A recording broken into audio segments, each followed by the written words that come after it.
और सबसे पहले बात होगी जयपुर के शास्त्री नगर इलाके में बीते दिनों ई रिक्शा चालक और स्कूटी सवार युवकों के बीच हुई हिंसा की, जिसमें स्कूटी सवार युवक की मृत्यु के बाद पूरे प्रदेश में राजनीति गर्मा गई है। उसके बाद हम बात करेंगे उदयपुर हिंसा के ऊपर और बाद में बात होगी भारी बारिश के चलते हालात जो खराब हुए हैं उस पर अपने संवाददाता से भी हम बात करेंगे, हालातों का जायजा लेंगे। शुरुआत करेंगे जयपुर से, जहां के स्वामी बस्ती इलाके में स्कूटी और ई रिक्शा में हुई भिड़ंत के बाद युवक से मारपीट की घटना सामने आई, जिसमें युवक की मौत हो गई। मौत के बाद युवक का शव एसएमएस अस्पताल की मोर्चरी में रखवाया गया। वहीं मौत की घटना के बाद परिजन मामले को लेकर विरोध कर रहे हैं। इस मामले में पुलिस ने एक युवक को फिलहाल डिटेन कर लिया है, 2 की तलाश अभी भी जारी है। लगातार इस मामले को लेकर के राजनीति भी गर्मा रही है, लोगों के अंदर आक्रोश भी दिखाई दे रहा है। ई रिक्शा में बताया जाता है कि 3 युवक थे, स्कूटी सवार 2 युवकों से जिनकी भिड़ंत हो गई।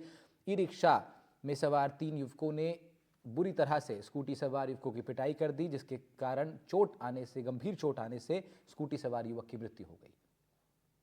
एक स्कूटी चालक और ई रिक्शा चालकों के बीच में एक लड़ाई झगड़े की घटना हुई थी, जिसके अंदर उनकी जो गाड़ियां थी वो आपस में टकरा गई थी। उनमें से एक युवक दिनेश स्वामी, जो कि स्वामी बस्ती के रहने वाले थे, उनका घर जाने के बाद में तबीयत बिगड़ने से मृत्यु हो गई। और दूसरा जो उनके साथी थे जितेंद्र स्वामी, वो अपने घर पे चले गए थे। और ई रिक्शा चालक थे, उनमें से 3 लोग थे जिनको हमने आइडेंटिफाई कर लिया है और उनमें से एक युवक को हमने गिरफ्तार भी कर लिया है। तो पुलिस कह रही है उन्होंने बाकी युवकों को भी आइडेंटिफाई कर लिया, एक युवक को गिरफ्तार कर लिया। लेकिन जयपुर के शास्त्री नगर थाना इलाके के आज़ाद नगर कॉलोनी में स्कूटी और ई रिक्शा के बीच टक्कर और मारपीट की घटना के बाद ये मामला पुलिस के समझाइश के बाद भी थमने का नाम नहीं ले रहा। मारपीट के बाद सभी युवक अपने घर लौट गए। घर लौटने के बाद एक युवक दिनेश स्वामी की तबीयत इसमें अचानक बिगड़ गई थी, आपको बता दें, जिसके बाद में उसे अस्पताल लेकर परिजन पहुंचे, जहां उसकी मृत्यु हो गई। तुरंत बाद पुलिस हरकत में आई, ई रिक्शा सवार एक युवक को हिरासत में लिया गया। 2 अन्य साथियों को चिन्हित कर गिरफ्तार करने का प्रयास किया जा रहा है। एडिशनल डीएसपी नॉर्थ जोन के हैं बजरंग सिंह शेखावत, जिनकी बात हम आपको सुनवा रहे थे। उन्होंने बताया कि एक को गिरफ्तार कर लिया गया, एक को चिन्हित कर लिया गया। लेकिन हमारे संवाददाता मुबारक खान आज उनकी मौजूदगी वहां पर रही, उन्होंने पूरी रिपोर्ट को, पूरे मामले को कवर किया है, लोगों से बातचीत भी की है, स्थिति का जायजा लिया है। दिखाते हैं आपको। राजधानी जयपुर के शास्त्री नगर थाना इलाके में कल रात एक घटना हुई, जहां पर स्कूटी सवार और ई रिक्शा सवार के बीच टक्कर हुई। उस टक्कर के बाद मामला इतना बढ़ गया कि एक युवक की वहां मौत हो गई। और उस मामले के चलते थाने का घेराव करने जो उस मृतक युवक के परिजन हैं वो यहाँ पर पहुंचे हैं। आप तस्वीरों में देख सकते हैं कि किस तरह बेसुध अवस्था में उस मृतक की पत्नी यहाँ बैठी है। उनसे हम बात करने का प्रयास करेंगे। क्या हुआ था, कितनी बजे की बात थी और क्या कुछ मांगे आप लोगों को? फांसी चाहिए मुझे फांसी चाहिए, इंसाफ चाहिए मुझे। देखिए, उस समय इनके सभी जो परिजन हैं वो यहाँ पर बैठे हैं और कहीं ना कहीं पूरे परिवार का ये आरोप है कि इस झगड़े के चलते उस युवक की मौत हुई है। ऐसे में जो आरोपी है उनके ऊपर सख्त से सख्त जो है वो कार्रवाई की जाए। ये क्या है कि इसके जो मृतक पिताजी है वो क्या है कि गाड़ी पे बैठ के 2 लोग सवार थे और जो बैटरी वाला था वो सामने आया था। सामने आकर उसने कोई इनके आपसरी में झगड़ा हुआ था और इनमें कहा सुनी होने पर उस जो बैटरी चालक है उसने क्या करा, 5-7 लोगों को बुला करके मारपीट शुरू कर दी। मारपीट शुरू करने के बाद में क्या हुआ, जो मृतक शरीर है वो क्या है कि अपने घर जाकर के पड़ गया। अब पड़ने के बाद में वहीं उसकी मृत्यु हो गई थी। उसकी कोई अंदरूनी चोट मारी उन्होंने। अभी क्या है कि वो शव वहाँ अपने घर पे ले जाने के बाद में वो दम तोड़ दिया था, मतलब घर पे आने के बाद। मतलब जब दोनों की टक्कर हुई वो सामने वाले कितने लोग थे? वो 5-7 लोग हैं। और ये खुद कितने लोग थे? ये 2 लोग थे बस। क्या नाम थे दोनों के? एक तो जीतू है और एक दिनेश है। मौत किसकी हुई? दिनेश की।